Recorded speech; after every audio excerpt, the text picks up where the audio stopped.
안녕하세요. 오늘은 민수기 13장 21절에서 33절까지의 말씀을 나눠보도록 하겠습니다. 정확히는 본문 전체에 대한 어떤 상세한 내용을 좀 살펴보도록 하겠습니다. 이 본문 안에서 무엇이 문제였고, 그리고 하나님께서는 왜 그렇게 결국 또 진노하시게 되셨는가, 이것에 대해서 근본적으로 좀 살펴보도록 하겠습니다.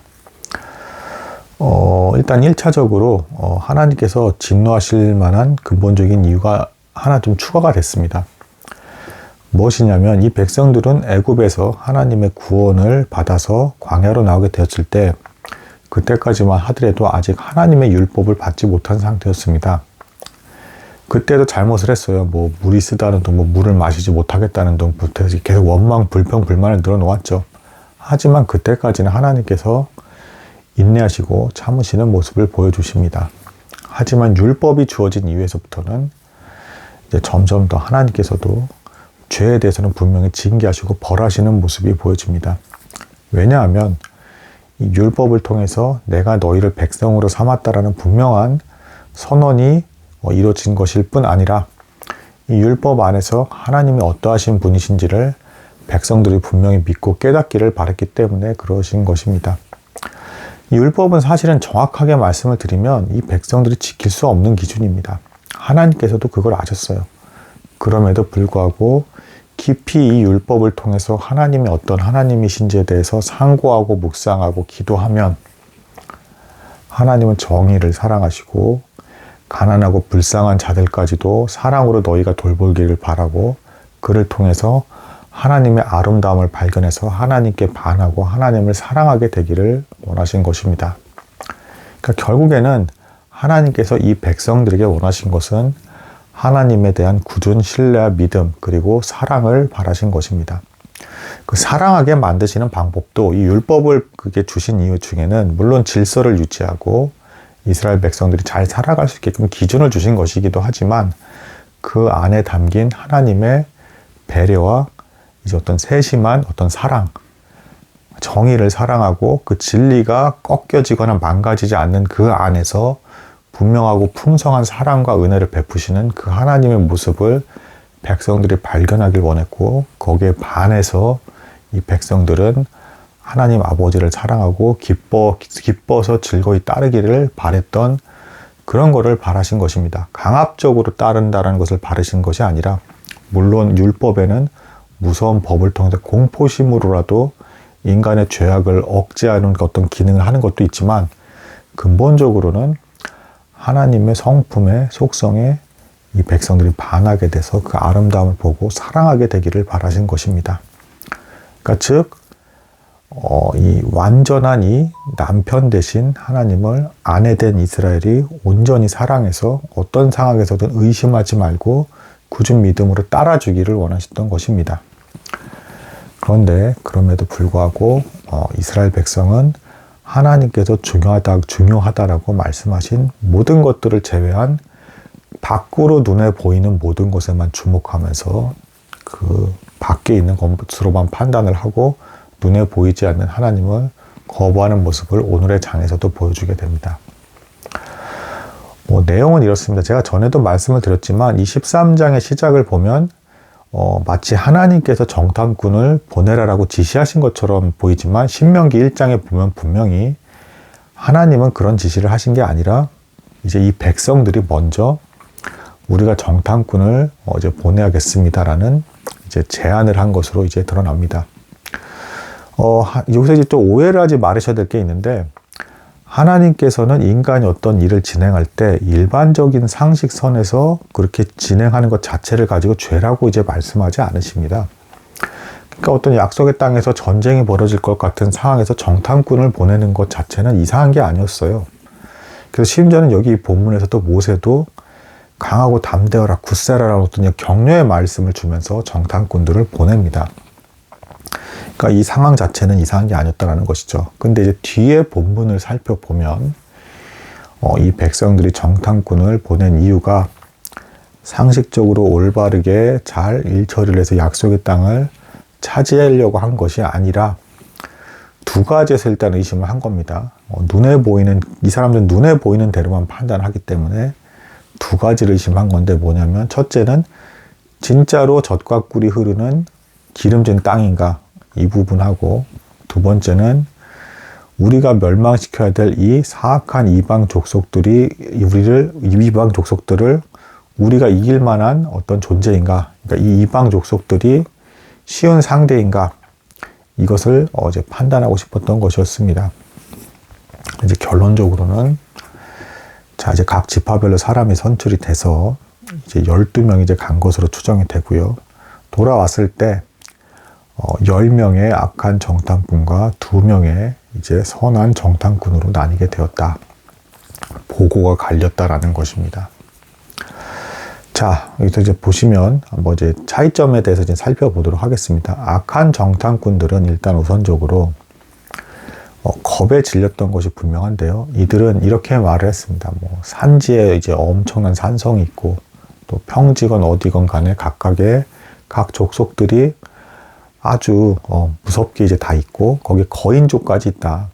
그래서 우리가 도저히 이길 만한 상대가 아니다. 우리는 메뚜기와 같이 연약한 자다. 도저히 이길 수가 없다. 이런 증언을 했습니다. 그 겁에 질린 걸 근거로 해서 또 어떤 말까지 추가를 하게 되느냐. 젖과 꿀이 흐르는 땅인 건 맞는데 거류민들을 삼키는 땅이다. 이런 표현을 씁니다. 그러니까 뭡니까? 이 땅에 문제가 있어서 거류민을 삼키는 땅이니까 우리도 들어가면 거길 차지한다 하더라도 삼킴을 당해서 뭔가 망하게 될 것이다. 이런 말을 한 겁니다. 이게 왜 이렇게 하나님의 어떤 분노를 이제 폭발시키는 것이냐면, 이 표현 자체만 가지고도 엄청나게 이제 분노를 폭발시킬 만한 것인데 왜 그러냐면, 이전에 이스라엘 백성들이 잘못할 때마다 자주 한 말이 있습니다. 뭐냐면, 애굽에 있었을 때가 좋다. 근데 이거 거짓말입니다. 왜 그러냐면, 애굽에 있을 때는 노예로 있었을 뿐더러, 그리고 애굽 사람들이 어떻게까지 됐습니까? 아이를 낳으면 남자아이는 나일강에 던져버려서 악어의 밥이 되게 만들어 버렸죠. 이렇게 끔찍한 일을 저지른 사람들 밑에서 혹독한 강제 노역을 당해서 이들이 고통 중에 신음하는 소리를 하나님께서 들으셨다라고 표현이 되어 있어요. 그러니까 얼마나 애굽 땅에서 이 사람들이 힘들게 살았으면 하나님께서 그 목소리를 듣고 마침내는 구원하지 않으실래야 않으실 수 없는 그런 상황이었던 겁니다. 물론 이전에 약속의 말씀도 있기도 했습니다. 아무튼 애굽 땅에서 그렇게 고생을 했었는데 정작 광야에 나와서 하나님께 원망을 할 때는 애굽 땅에 있었을 때가 좋았다. 아니 이게 얼마나 하나님께서 들으시기에 화가 나는 말입니까? 심지어는 만나까지 내려주면서 먹을 걸 두고 다 은혜 가운데서 이들이 상하지 않게끔 지켜주고 계신데, 물론 광야라는 환경 자체는 제가 전에도 말씀드렸지만 생활하기에 좋은 환경은 아닙니다.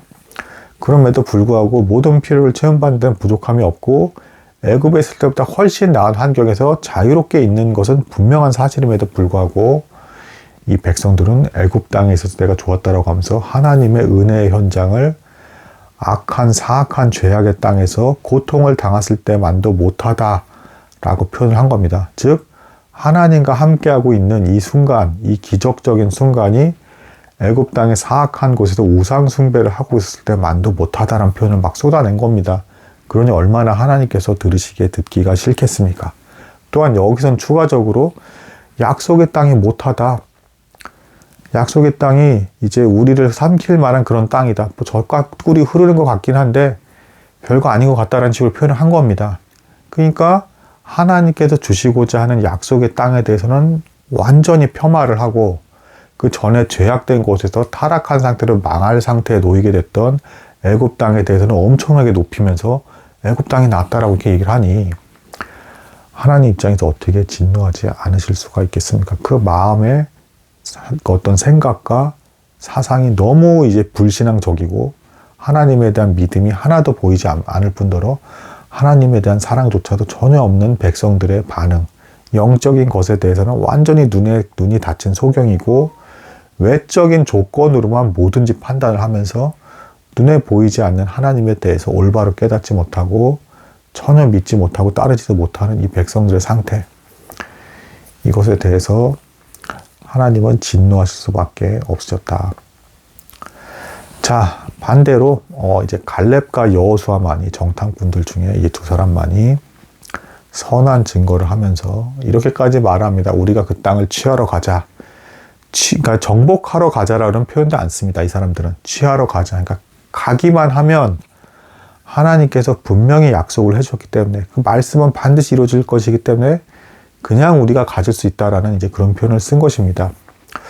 자, 여기서 또 이제 오늘날의 우리와 지금 이 백성들이 누리고 있는 것에 대한 차이점을 알아야 될 부분이 있는데, 지금 이 백성들이 더 진노를 받을 수밖에 없는 이유는 어떤 면에서는 오늘날에 지금 복음을 듣는 성도들도 누리지 못한 놀라운 것들을 지금 체험하고 있어요. 무슨 얘기냐면, 우리 복음을 믿는 성도들도 물론 하나님께 기도를 합니다. 무언가 필요하면 기도를 하죠. 하지만 그 기도가 우리가 원하는 방식대로 이루어지는 것이 아니라 하나님께서 원하시는 방식대로 이루어질 것이고, 그것이 합력해서 선이 이루어질 것이라는 믿음으로 우리가 기도를 드리는 거지, 우리가 하는 기도가 정말 우리가 바라는 방식대로 착착착 이루어지면서 하나님께서 있는 그대로를 이루어 주실 것이다 라는 선언을 말씀으로 딱 이렇게 들려주시면서, 네가 기도했으니 내가 이렇게 약속을 하마라는 이런 소리를 들으면서 우리가 기도를 하고 있는 게 아니란 말입니다. 그러니까 우리도 이 신약시대 백성들조차도 모함 가운데서 비록 내가 원하는 상태로 응답하지 않으실지라도 선을 이루실 하나님을 믿습니다라는 자세로 기도를 하는 겁니다. 근데 이 백성들은 더 진노를 받을 만한 상황인 게 무엇입니까? 아예 대놓고 하나님의 말씀을 들었습니다. 이 땅을 너에게 줄 거다. 대놓고. 그러니까 말씀을 아예 하신 그대로 이루어질 수밖에 없는 그 말씀을 들었음에도 불구하고 지금 이렇게 불신앙적인 모습으로 그런 거인 족속들까지 있는 그런 이방 족속을 우리가 어떻게 이기냐 라고 하면서 우리는 메뚜기 같다라는 이런 표현을 쓰는 것입니다. 참고로 이스라엘 백성이 그 전차까지 끌고 다니는 애굽의 군대가 이제 홍해에서 쓸려 나간 것을 보기도 했고, 또 이후에 이동하는 중에 이미 아말렉과도 싸운 경험이 있습니다. 여호수아가 군대 사령관으로 나가서 모세가 뒤에서 손을 들면서 기도를 했고 거기서 승리한 경험도 있었습니다. 그럼에도 불구하고 이들은 하나님께서 주시겠다고 하는 그 은혜가, 그리고 그 은혜의 땅인 약속의 땅이 정말로 참으로 은혜이자 선물이고 귀중한 것인 줄도 모르고 이렇게 자신들의 어떤 욕심과 기울어진 마음대로 평가를 해버리는, 그리고 하나님에 대한 믿음과 사랑은 조금도 보이지 않는 그런 모습을 보여주는 이런 안타까운 상황에 놓이게 되었다라고 볼 수가 있습니다. 그런 모습이 담긴 장이 13장이고 그 다음에서는 역시 하나님의 어떤 진노와 벌이 내려지는, 끔찍한 벌이 내려지는 그런 모습이라고 볼 수 있겠습니다. 이 13장의 이 내용은 사실은 신약에서 예수님의 40일의 금식일과도 연결져서 해석을 하기도 합니다. 이 백성들은 실패했지만 예수님은 도무지 실패할 수 없으신 분이시다. 똑같이 정탐 기간이 40일이었습니다.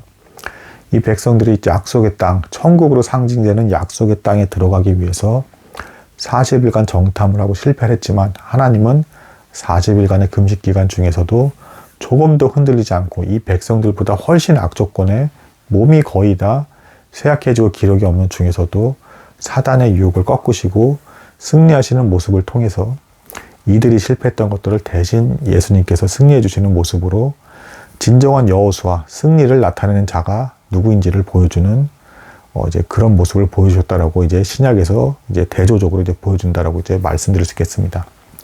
여기서도 여호수아가 나오죠. 이제 이 정탐꾼에서 호세아라는 이름으로 나오게 됐는데, 호세아는 이제 당신이 구원하소서 이런 이름인데 이것을 모세 추정컨대 모세가 여호수아로 바꿔서 부른 것으로 보입니다. 여호수아는 그가 구원하시리라. 그러니까 호세아는 뭡니까? 당신이 구원하소서 기도를 했다라는 기도의 의미의 이름이라면, 여호수아는 그가 구원하시리라 확언을 하는 겁니다. 그가 너로 하여금 승리케 하실 것이다 라고 확신을 주는 이름을 준 것입니다. 여호수아가 모세가 죽은 이후에 물론 정복 전쟁을 시행을 하고 거기서 약속의 땅을 온전히 차지하지 못하죠. 여호수아조차도. 하지만 예수 그리스도께서는 죄악된 권세를 온전히 깨뜨리시고 우리를 믿음으로 구원에 이를 수 있게 하는 길을 완벽하게 열어주셨다. 이런 대조가 되는 측면까지도 담긴 장이 민수기 13장이 되겠습니다. 오늘은 여기까지 하도록 하겠습니다. 감사합니다.